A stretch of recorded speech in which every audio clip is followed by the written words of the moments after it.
Shrimad Bhagavad guitar सप्तम अध्याय ज्ञान विज्ञान योग।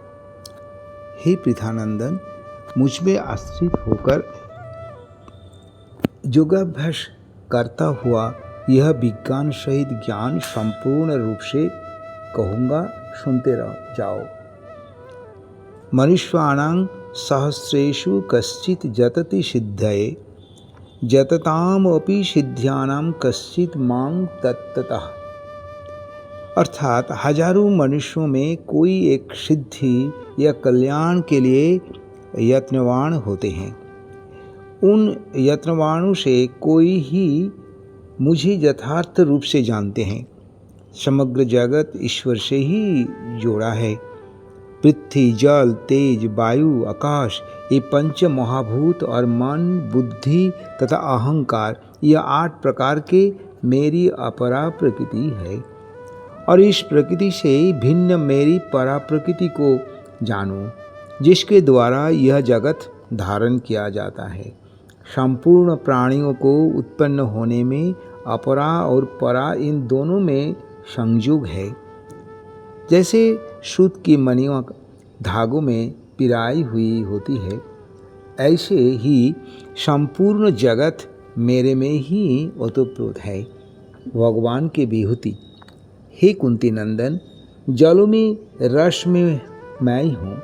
आकाश संपूर्ण वेदों में प्रणव ओंकार, आकाश में शब्द और मनुष्यों में पुरुषार्थ भी मैं हूँ। पुण्यो गंधः पृथिव्यां च तेजः च अस्मि विभावसो जीवनं सर्वभूतेषु तपः च अस्मि तपस्विषु। अर्थात पृथ्वी में पवित्र गंध और अग्नि में तेज, संपूर्ण प्राणियों में जीवन शक्ति और तपस्वियों में तपस्या मैं हूँ। प्राणियों का अनादि बीज, बुद्धिमानों में बुद्धि, तेजस्वियों में तेज मैं ही हूँ। बलवानों में काम और राग से रहित बल मैं हूँ। धर्म युक्त काम मैं हूँ।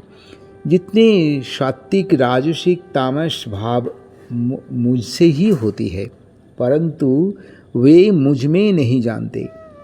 इन 3 गुणों भावों से मोहित संपूर्ण जगत इन गुणों से अतीत मुझे नहीं जानता, क्योंकि मेरे गुणमयी देव माया बड़ा कठिन है। जो केवल मेरी शरण लेते हैं वही माया को तर जाते हैं। माया के द्वारा जिनके ज्ञान हर गया है, असुरा भाव का आश्रय लेने वाला नराधम, पापी, मूढ़ मनुष्य मेरे शरण में नहीं धोते। भक्तों के प्रकार या कितने प्रकार के भक्त होते हैं। चतुर्विधा भजन्ति मां जनाः सुकृतिनः अर्जुन आर्ता जिज्ञासु अर्थार्थी ज्ञानी च भरत ऋषभ।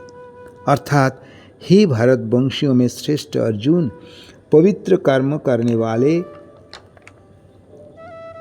अर्थात अर्थार्थी, आर्त, जिज्ञासु और ज्ञानी 4 प्रकार के मनुष्य मेरे भजन करते हैं।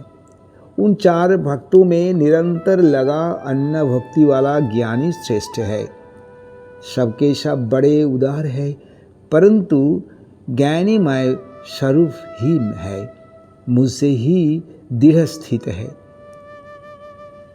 बहुनां जन्मानामन्ते ज्ञानवानं माम प्रपद्यन्ते वासुदेवः सर्वम् इति सा महात्मा सुदुर्लभः। अर्थात बहु जन्म के अंत में सब कुछ वासुदेव ही परमात्मा ही है। इस प्रकार ज्ञान का महात्मा अत्यंत दुर्लभ है। आगे 3 श्लोकों में देवताओं को शरण होने वाला मनुष्यों का वर्णन। कामनाओं से जिनका ज्ञान हरा गया, अपनी अपनी स्वभाव से नियंत्रित होकर उस देवताओं को शरण हो जाते हैं। जो जिस देवताओं का श्रद्धापूर्वक पूजन करते हैं, वे वैसी ही श्रद्धा को दृढ़ कर देता है। वह कामना पूरी भी हो जाती है।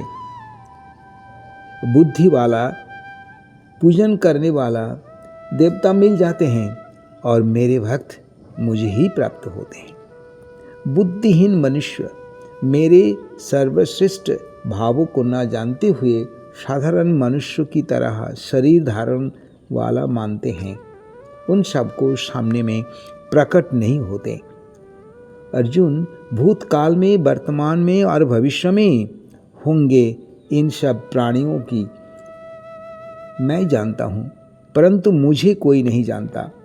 हे भारत, राग और देश से होने वाला द्वंद्व मोह से संपूर्ण प्राणी जन्म मरण के प्राप्त होते हैं, परंतु जिन पुण्य कर्मा मनुष्य इंतकाल में रहित दृढ़व्रती होकर मुझे भजन करते हैं, वृद्धावस्था में मेरा आश्रय लेकर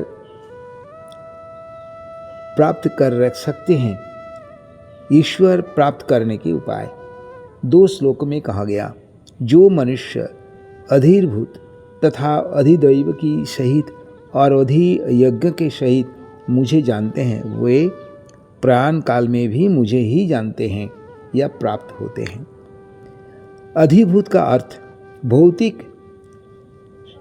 सृष्टि का, जिसमें सब गुणों का प्रधानता है। अधिदेव क्या है? सृष्टि के रचना करने वाला हिरण्यगर्भ ब्रह्मा जी का ही है, जिसमें रजोगुण का प्रधानता है। अभियज्ञ क्या है? न भगवान विष्णु का है, जो अंतर्यामी रूप से सब में प्राप्त होते हैं।